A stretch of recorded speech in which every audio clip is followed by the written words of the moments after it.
ಅವನು ಮಗನಿಗೆ ಒಟ್ಟೆ ಹೆಣ್ಣು ಸಿಗಲ್ಲಾಗ್ಯಾವ. ಅವ್ರ ಮನೆಯವ್ರು ಏನಂದ್ರ ಅಪಗೋಳದಂತ ದಿನ ಇರ್ತಿ ಮಗನಿಗೆ ಹೆಣ್ಣು ಸಿಗಲ್ಲಾಗದ ಹೋಗಿ ಕೇಳ ಅಂದ ಕೂಡಲೇ ಅವಸರಾಗಿ ಅವಧೂಸಿದ ಅಪ್ಪನ ಕಡೆ ಬಂದು ಕಾಲಿಗೆ ಬಿದ್ದು, ಯಪ್ಪ ಮಗನಿಗೆ ನಾ 8 ಹೆಣ್ಣು ನೋಡಿದ ಒಟ್ಟೆ ಪಾಸು ಇಲ್ಲ, ಯಾರು ಕೊಡಲಾಗ್ಯಾರ, ಹ್ಯಾಂಗ್ ಮಾಡುದ ಅನ್ನ ಅಪಗೋಳ ಕೌಲಕದಿಂದ ಕಂಬಳಿ ಮೇಲೆ ಕೌಲ್ ನೋಡ್ತಾರೆ, ಡಬಲ್ ಬಂದಂತದು 2 ಸಲ ಬಂತು.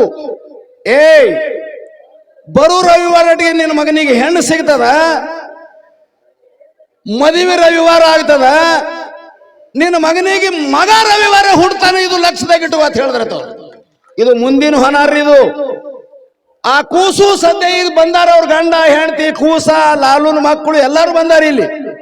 ಅವ್ರಂದ್ರು ಇದು ಇಂಥ ಹೇಳಿಕೆ ಜಗತ್ತಾಗ ಯಾವ ಪಂಚಾಂಗು ಹೇಳಂಗಿಲ್ಲ. ಹೆಣ್ಣು ಗಟ್ಟಿ ಆಯ್ತು ರವಿವಾರ, ಅಕ್ಕಿ ಕಾಳು ಬಿದ್ದು ರವಿವಾರ. ಆ ತಾಯಿಗೆ ರವಿವಾರದೇನೆ ಮಗ ಹುಟ್ಟ್ಯದ, ಆ ಮಗನ ಹೆಸರು ಗಣೇಶ ಅಂತ ಹೆಸರಿಟ್ಟ. ನಾವು ಇಲ್ಲೇ ಅದ ಈಗ ಸದ್ಯ ಎಲ್ಲಾರ ಸಿಕ್ಕಿತೇನ್ರಿ ಭಂಡಾರದ ಒಡೆಯರ ಆಟ. ಅದಕ್ಕ ಮದಗೊಂಡಪ್ಪ ಅಮೋಘ ಶುದ್ಧ ಕರುಣಾ ಮಾಡಿರ್ತಕ್ಕಂಥ ಸ್ವತಃ ತಾಯಿ ಗರ್ಭದಾಗೆ ಎಲ್ಲಾ ಬೇಡಿ ಬಂದಿರತಕ್ಕಂಥ ವಸ್ತು ನಮ್ಮ ಅವಧೂಸಿದ ಅಪ್ಪಾಜಿ ಅವರು ಭಾವಿಕ ಭಕ್ತರಲ್ಲಿ ವಿನಂತಿ. ಇನ್ನೊಂದು ಅವ್ರ ಸಂಕಲ್ಪಿತ ಯಾರ್ದು? ಮದಗೊಂಡಪ್ಪಂದು. ಇಲ್ಲಿ ಶಾಲೆ ಆಗ್ಬೇಕಾಗಿತ್ತು, ಅದು ಅವ್ರ ಕೈಲಿ ಆಗಲಿಲ್ಲ, ಅದು ಅರ್ಧಕ್ಕೆ ನಿಂತಿತ್ತು ವ್ಯವಹಾರ. ಶಾಲೆ ಪ್ರಾರಂಭ ಮಾಡಿ ಅವರು ಧ್ಯೇಯ ಬಿಟ್ಟು ಹೋದ್ರ ಅದನ್ನೇ ಅವಧೂಸಿದ ಅಪ್ಪಾಜಿ ಅವರು ಈಗ 10ನೇ ತನಕ ಪರ್ಮಿಷನ್ ತಗೊಂಡು ಕಾರವಾರದಿಂದ ಟೀಚರ್ ಕರ್ಕೊಂಡು ತಂದು ಒಳ್ಳೆ ಮುಖದಿಂದ ಮಕ್ಕಳನ್ನು ಶಿಕ್ಷಣ ಕೊಡುವಂತ ರೀತಿಗೆ ಅಪ್ಪಾಜಿ ಅವರು ಮಾಡ್ಲಿಕ್ಕತ್ತಾರ. ಇದು ಮದಗೊಂಡು ಮಹಾರಾಜರ ಸಂಕಲ್ಪ. ಟಾಳಿ ಬಾರಿಸ್ಬೇಕು ಬಂಧುಗಳೇ. ಇಲ್ಲಿ ಮಕ್ಕಳು ಎಲ್ಲಿ ಅಂದ್ರೆ ಗುಲ್ಬರ್ಗ ಜಿಲ್ಲಾ, ಬೆಳಗಾವಿ ಜಿಲ್ಲಾ, ಈ ವಿಜಯಪುರ ಜಿಲ್ಲೆ, ಹಿಂಗ ಬಾಗಲಕೋಟೆ ಜಿಲ್ಲೆಯ ಮಕ್ಕಳದಾವ್. ನಿಮಗಾದ್ರೂ ಹೇಳ್ತೀನ, ಇಲ್ಲಿ ಯಾರಿಗೆ ಮಕ್ಕಳಿಗೆ ಅಷ್ಟೊಂದು ಖರ್ಚಿಲ್ಲ. ಊಟ ವಸತಿ ಅವರ ಸಮೇತ ಅಪ್ಪಾಜಿ ಅವರ ಆಶೀರ್ವಾದ ಮಾಡ್ಲಿಕ್ಕತ್ತಾರ. ಒಳ್ಳೆಯ ರೀತಿಯಿಂದ ಮಕ್ಕಳಿಗೆ ಶಿಕ್ಷಣ ಕೊಡ್ಲಿಕ್ಕತ್ತಾರ. ಸಣ್ಣ ಸಣ್ಣ ಮಕ್ಕಳನ್ನ ಮುಂದೆ ಕಾಣಿಸ್ತಾವ. ಈಗ ಅವ್ರ ಹಂತಕ್ಕೆ ಅದಾವ್.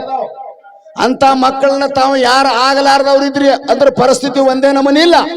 ನಮಗ ಆಗಲಾರ್ದಂತ ಪರಿಸ್ಥಿತಿ ಅವ್ರು ಈ ತಂದೆ ಶ್ರೀಮಠದೊಳಗೆ ನಮ್ಮ ಮಕ್ಕಳು ಕೊಟ್ಟಿವು ಅಂದ್ರ ಆ ಮಕ್ಕಳನ್ನು ಉದ್ಧಾರ ಮಾಡಿನೇ ನಮ್ಮ ಮನೆಗೆ ಹಚ್ಚಿ ಬಿಡ್ತಾರ, ಚಪ್ಪಾಳೆ ಬಾರಿಸೋದ್ರ ಮುಖಾಂತರ. ಇದು ಅದಕ್ಕಾಗಿ ನಾನು ಬಹಳ ಹೇಳಂಗಿಲ್ಲ. ಭಾವಿಕ ಭಕ್ತರು ಶ್ರೀಮಠಕ್ಕೆ ಬಂದು ಗುಡ್ಡಕ್ಕೆ ಬಂದು ಹಂಗೆ ಹೋಗೋನು ಬೇಡ. ಅಪ್ಪನ ಮೇಲೆ ಏನಾರ ನಮ್ಮ ಪ್ರಪಂಚದ ಭಾರ ಹಾಕಿದೀವಂದ್ರ ಅದನ್ನು ಕೊಡುವಂತ ಶಕ್ತಿ ಸದ್ಗುರುನಾಥ ಅವಧೂಸಿದ ಅಪ್ಪಾಜಿ ಅವರಿಗೆ ಮದಗೊಂಡಪ್ಪ ಮತ್ತು ಅಮೋಘಸಿದನ ಕೃಪೆ ಆಗ್ಯದ. ಅದಕ್ಕಾಗಿ ನನ್ನ 2 ಮಾತುಗಳನ್ನು ಮುಂದಿನ ಒಂದು ಕಾರ್ಯಕ್ರಮವನ್ನು ನಡೆಸುವಂತ ಶಾಸ್ತ್ರಿಗಳಿಗೆ ಅನುವು ಮಾಡಿಕೊಡ್ತಿದ್ದೀನಿ. ನಾ ಈ ಮಾತುಗಳನ್ನ ಅವಧೂಸಿದ ಅಪ್ಪಾಜಿ ಅವರ ಪಾದಕ್ಕೆ ಅರ್ಪಿಸಿ ನನ್ನ ಮಾತನ್ನು ಮುಗಿಸ್ತಾ ಇದ್ದೀನಿ. ಬರ್ಲಿ ಜೋರಾದ ಚಪ್ಪಾಳೆ. ಇಲ್ಲಿ ತನಕ ನಮ್ಮ ಮಾರುತಣ್ಣವರು ಮಾತಾಡಿರ್ತಕ್ಕಂಥ ಮಾತುಗಳು ಅಕ್ಷರಶಃ ಸತ್ಯ, 100ಕ್ಕೆ 100 ಸತ್ಯ, 101% ಸತ್ಯ. ಯಾಕಂದ್ರೆ ಮದಗೊಂಡ ಮಹಾರಾಜರ ಜೊತೆ ಅವರು ಸೇವೆ ಮಾಡ್ಯಾರ ಇವರು ನಮ್ಮ ಮಾರುತಿ ಶರಣರ. ಸುಮ್ಮನೆ ಅಲ್ಲ. ಈಗ ಹೆಂಗ ಮಾಡಾಕತ್ತಾರಂದ್ರೆ ನಮ್ಮ ಮದಗೊಂಡ ಮಹಾರಾಜರ ಸೇವಾ ಹೆಂಗ ಮಾಡ್ಯಾರಲ್ಲ ಹಂಗ ಗಟ್ಟಿಯಾಗಿ ನನ್ನ ಆಯುಷ್ಯ ಇರು ತನಕ ಅವಧೂತ ಸಿದ್ಧ ಮಹಾರಾಜರ ಸೇವಾ ಮಾಡಾಕ ಗಟ್ಟಿಯಾಗಿ ನಿಂತೇನೆ ಅಂತೇಳಿ ಸನ್ನದ್ಧರಾಗಿರ್ತಕ್ಕಂಥ ನಮ್ಮ ಮಾರುತಿ ಶರಣರು.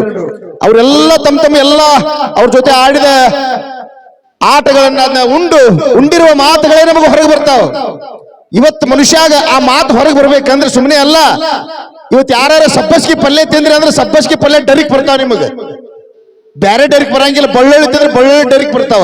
ಹಂಗ ಮದಗೊಂಡ್ರ ಮಹಾರಾಜ ಜೊತೆ ಅನುಭವದ ಊಟವನ್ನು ಉಂಡಾರಲ್ಲ, ಅವ್ರ ಸಂಕಲ್ಪಗಳು ಏನಿದಾವೆಲ್ಲ ಬಿಚ್ಚಿಟ್ರಿ. ಏನ್ ಸಂಕಲ್ಪ ಅವ್ರದ್ದು? ಶಾಲೆಯ ಸಂಕಲ್ಪ ಇತ್ತಾವ ಮದಗೊಂಡ ಮಹಾರಾಜರದು. ಇಡೀ ರಾಜ್ಯ ಹೊರ ರಾಜ್ಯಗಳಲ್ಲಿ ಕರ್ನಾಟಕ ಮಹಾರಾಷ್ಟ್ರಗಳಲ್ಲಿ ಸಂಚಾರ ಮಾಡಿ ಭಕ್ತರ ಮನವನ್ನ ತಮ್ಮ ಹಾಡುಗಾರಿಕೆಯಿಂದ ಮುದಗೊಳಿಸಿ ಎಲ್ಲರ ಹೃದಯದ ಅರಮನೆಯಲ್ಲಿ ಸಿಂಹಾಸನದಲ್ಲಿ ಹೃದಯದಲ್ಲಿ ಮನೆ ಮಾಡಿರ್ತಕ್ಕಂಥ ಮದಗೊಂಡ ಮಹಾರಾಜರು ಅವ್ರ ಸಂಕಲ್ಪಗಳು ಏನದಾವಲ್ಲ, ನಾ ಹೇಳಿದೆ ನಿಮಗೆ, ಅವರ ಅಪೂರ್ಣವಾಗಿರ್ತಕ್ಕಂಥ ಎಲ್ಲ ಸತ್ಯ ಸಂಕಲ್ಪಗಳನ್ನ ಪೂರ್ಣ ಮಾಡುವುದಕ್ಕಾಗಿ ಮತ್ತೆ ಅವರೇ ಅವತರಿಸಿ ಬಂದಿದ್ದಾರೆ ಅವಧೂತ ಸಿದ್ಧ ಮಹಾರಾಜರು ಮದಗೊಂಡ ಮಹಾರಾಜರಾಗಿ ಪುಣ್ಯಾತ್ಮರೇ. ಅದಕ್ಕೆ ಈ ಶಾಲೆಯಲ್ಲಿ, ಈ ನಮ್ಮ ಶಾಲೆಯಲ್ಲಿ ಅಮೋಘ ಸಿದ್ದೇಶ್ವರ ಈ ಕನ್ನಡ ಹಿರಿಯ ಪ್ರಾಥಮಿಕ ಹಾಗೂ ಪ್ರೌಢ ವಸತಿ ಶಾಲೆಯಲ್ಲಿ ಈಗಾಗಲೇ ಸಾಕಷ್ಟು ಮಕ್ಕಳು ಕಲಿತಾ ಇದ್ದಾರೆ. ದಯವಿಟ್ಟು ಲಕ್ಷ ಇಟ್ಕೋರಿ. ಬಂದವರು ದೂರದಿಂದ ಬಂದಿರಿ. ನಿಮ್ಮ ಮಕ್ಕಳನ್ನ ಅಷ್ಟೇ ಅಲ್ಲದೆ ಒಂದಿಷ್ಟು ಅನಾಥ ಮಕ್ಕಳಿದ್ರು ಕೂಡ ಯಾರಾದ್ರೂ ಅನಾಥ ಮಕ್ಕಳದವ್ರಿ ಅಪ್ಪ ಅಂತೇಳಿ ಅಪ್ಪ ಅವ್ರ ಪಾದಕ್ಕೆ ತಂದು ತಾವು ಸಮರ್ಪಣೆ ಮಾಡಿ ಅವ್ರಿಗೆ ಊಟ ವಸತಿ ಕೊಟ್ಟು ಅವ್ರು ನಡೆಸ್ತಾರೆ. ಆದ್ರೆ ಅದನ್ನೇ ಅನಾಥ ಮಕ್ಕಳು, ಆಶ್ರಯ ಇಲ್ಲದ ಮಕ್ಕಳು ಅವ್ರಿಗೆ ಫ್ರೀ ಇಟ್ಟಾರಪ್ಪ ಅವ್ರು. ಯಾಕಂತಂದ್ರೆ ಕರುಣಾಮೂರ್ತಿಗಳವರು ಜಗತ್ತಿನಲ್ಲಿ ಎಂತೆಂತ ಕಷ್ಟದಲ್ಲಿ ಬಳಲ್ತಕ್ಕಂಥ ಮಕ್ಕಳು ನೋಡಿದ್ದಾರೆ. ಅದಕ್ಕೋಸ್ಕರವಾಗಿ ಈ ಶಾಲೆ ಒಳಗೆ ನಿಮ್ಮ ಮಕ್ಕಳು ನೀವು ತಂದು ಇಲ್ಲಿ ಹಚ್ಚಿದ್ದೆ ಆದ್ರೆ ಎಂತ ಸಂಸ್ಕಾರ ಬರ್ತದೆ ಅಂದ್ರೆ ಇಲ್ಲಿ ಅಂತ್ಯಂತ ಸಂಸ್ಕಾರ ಅಲ್ಲ, ತಪಸ್ವಿಗಳ ಜಗ ಇದು. ಅಮೋಘ ಸಿದ್ದೇಶ್ವರ ಮೂಲ ಮುಮ್ಮೆಟ್ಟುಗುಡ್ಡ ಮೂಲ ಪೀಠ. ಆ ಪೀಠವನ್ನು ಗುರುತಿಸಿರ್ತಕ್ಕಂಥ ಮಧುಗೌಂಡ ಮಹಾರಾಜರು ದೊಡ್ಡ ತಪಸ್ವಿಗಳು, ಬೇಡದವರಿಗೆ ಬೇಡಿದ್ದನ್ನು ಕೊಟ್ಟವರು. ಅಷ್ಟೇ ಅಲ್ಲ, ಅವರ ರೂಪದೊಳಗೆ ಗುರುದ್ವಯರ ಅವತಾರವೇ ಮತ್ತೆ ಅವತರಿಸಿ ಬಂದಿರತಕ್ಕಂಥ ಅವಧೂತ ಸಿದ್ಧ ಮಹಾರಾಜರು ನಮ್ಮ ಕಣ್ಣೆದುರಿಗೆ ಬೇಕಾದ್ದನ್ನು ಕೊಡಾಕತ್ತಾರ ಪುಣ್ಯಾತ್ಮರೇ. ಅಂತ ಸಿದ್ಧರ ಈ ಸ್ಥಾನದೊಳಗೆ ನಿಮ್ಮ ಮಕ್ಕಳು ಇಲ್ಲಿ ತಂದು ಶಾಲೆಗೆ ಹಾಕಿರಿ ಅಂತಂದ್ರೆ ಪ್ರತಿ ದಿವಸ 2 ಗದ್ದಿಗೆ ದರ್ಶನ ಆಗ್ತದೆ. ನೆನಪಿಟ್ಕೊರಿ ತಲೆಯಾಗ ಮೊದಲು. ಇದು ಎಲ್ಲರಿಗೆ ಸಿಗಂಗಿಲ್ಲ. ನಿಮ್ಮ ಮಕ್ಕಳು ಎಂತ ದಟ್ಟರದಾರಂದ್ರು ಇಲ್ಲಿ ಶಾನ್ಯಾರಾಗಿ ಹೋಗ್ಬೇಕು. 2 ಅದ್ಭುತವಾಗಿರ್ತಕ್ಕಂಥ ಅಮೋಘ ಸಿದ್ಧರ ಮಧುಗೌಂಡ ಮಹಾರಾಜರ 2 ಗದ್ಗಿ ದರ್ಶನ, ಸದ್ಯತ್ ಕಾಲದ ಪೂಜ್ಯರ ಕೃಪಾಶೀರ್ವಾದ ಇಲ್ಲಿ ಮುಖ್ಯದ. ನಿತ್ಯದಲ್ಲಿ ಸಂಸ್ಕಾರ ಯುಕ್ತರನ್ನು ಮಾಡಿ ಕಳಿಸ್ತಾರೆ. ಇಲ್ಲಿ ಸಂಸ್ಕೃತ ವೇದಾಗಲಿ ಪ್ರಾರ್ಥನೆಗಳಾಗಲಿ ಎಲ್ಲವನ್ನ ಇಲ್ಲಿ ಕಲಿಸ್ತಾರೆ. ನಮ್ಮ ಮಕ್ಕಳು ಎಷ್ಟು ಅಸಂಸ್ಕೃತರಿದ್ರು ಕೂಡ ಅವ್ರನ್ನ ಸಂಸ್ಕಾರಯುಕ್ತರಾಗಿ ಮಾಡಿ ಇಲ್ಲಿಂದ ಆ ಮಗು ಹೊರಗೆ ಹೋದಂದ್ರೆ ದೊಡ್ಡ ಸಾಹೇಬನಾಗಿ ಹೊರಗೆ ಬರಬೇಕವ. ಅಂತ ಕೃಪಾಶೀರ್ವಾದವನ್ನು ಮಾಡಿ ಕಳಿಸ್ತಕ್ಕಂಥ ಶಕ್ತಿ ಇಲ್ಲದೆ. ಅದಕ್ಕೆ ಪುಣ್ಯಾತ್ಮರೇ, ಕಾರವಾರ ದಾಂಡೇಲಿಯಿಂದ ದೂರದಿಂದ ಒಳ್ಳೆ ಮಕ್ಕಳು ಶಾನ್ಯರಾಗಲಿ, ನಮ್ಮ ಮಕ್ಕಳು ಒಳ್ಳೆಯವರಾಗಲಿ, ಒಳ್ಳೆ ವಿದ್ಯಾ ಬರಲಿ ಅಂತ ಅಲ್ಲಿಂದ ಟೀಚರ್ಸ್ ಕರೆಸಿದ್ದಾರೆ. ಅವ್ರು ಬಂದು ಟೀಚಿಂಗ್ ಮಾಡ್ತಾರೆ. ದಯವಿಟ್ಟು ಅದಕ್ಕೋಸ್ಕರವಾಗಿ ನಮ್ಮ ಎಲ್ಲ ಕರ್ನಾಟಕ ಆಗಲಿ ಮಹಾರಾಷ್ಟ್ರ ಆಗಲಿ ಕರ್ನಾಟಕದ ಮೂಲೆಯಿಂದ ಆಗಮಿಸಿರ್ತಕ್ಕಂಥ ಎಲ್ಲ ಸದ್ಭಕ್ತರು, ನಮ್ಮ ಹಾಲು ಮತದ ಸಮುದಾಯದೊಳಗೆ ಒಂದಿಷ್ಟು ಬಡತನ ಇರ್ತದೆ. ಅಂತ ಬಡತನ ಇದ್ದವ್ರು ನಮ್ಗೆ ಅಲ್ಲಿ ಇಲ್ಲಿ ದೊಡ್ಡ ಶಾಲೆಗೆ ಕಳ್ಸಕ್ ಆಗುಲ್ಪ ಅನ್ನೋರು ತಂದು ಇಲ್ಲಿ ಅಪ್ಪನ ಈ ಒಂದು ಮಧುಗೌಂಡ ಮಹಾರಾಜರ ಶಿಕ್ಷಣ ಸಂಸ್ಥೆಯಲ್ಲಿ ಅಮೋಘ ಸಿದ್ದೇಶ್ವರ ಈ ಒಂದು ಕನ್ನಡ ಹಿರಿಯ ಪ್ರಾಥಮಿಕ ಹಾಗೂ ಪ್ರೌಢ ವಸತಿ ಶಾಲೆಯಲ್ಲಿ ತಮ್ಮ ಮಕ್ಕಳನ್ನ ದಯವಿಟ್ಟು ನಾಳಿಂದ ನಾಳೆ ಊರಿಗೆ ಹೋಗಿ ತೀರ್ಮಾನ ಮಾಡಬೇಕು. ಮಕ್ಕಳನ್ನ ತಂದು ಇಲ್ಲಿ ಶಾಲೆಗೆ ಅಡ್ಮಿಷನ್ ಮಾಡಬೇಕು. ನಿಮ್ಮ ಮಕ್ಕಳು ಒಳ್ಳೆ ಸುಸಂಸ್ಕೃತರಾಗಿ ಇಲ್ಲಿಂದ ಹೊರಗೆ ಬೀಳ್ತಾರೆ. ಅದು ಪೂಜ್ಯರ ಕೃಪಾ ಆಶೀರ್ವಾದದಂತೆ ನಿಮಗೆ ಸೂಚನೆಯನ್ನು ಕೊಡುತ್ತಾ ನಮ್ಮ ಮಾರುತಿ ಶರಣರು ಬಹಳ ಅಂದ್ರೆ ಬಹಳ ಚಂದ ಹೇಳಿದ್ರು, ಬಹಳ ಸಂತೋಷ.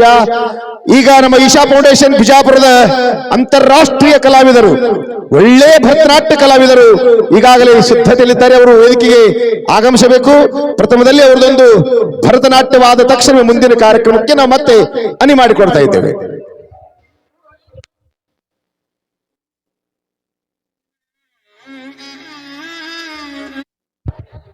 ದಯವಿಟ್ಟು ಅಲ್ಲಿ ಹಿಂದೆ ಕಾಣುವಲ್ಲಿ ಸ್ವಲ್ಪ ಕುತ್ಕೋರಿ, ಸ್ವಲ್ಪ ಅಲ್ಲಿ ಆ ಕಡೆ ಸ್ವಲ್ಪ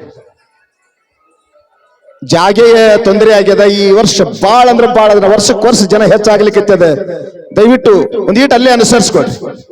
ಹಿಂದಿನವರಿಗೆ ಇಲ್ಲಿ ಕಾಣಂಗಿಲ್ಲ, ಸ್ವಲ್ಪ ಕುತ್ಕೋರಿ.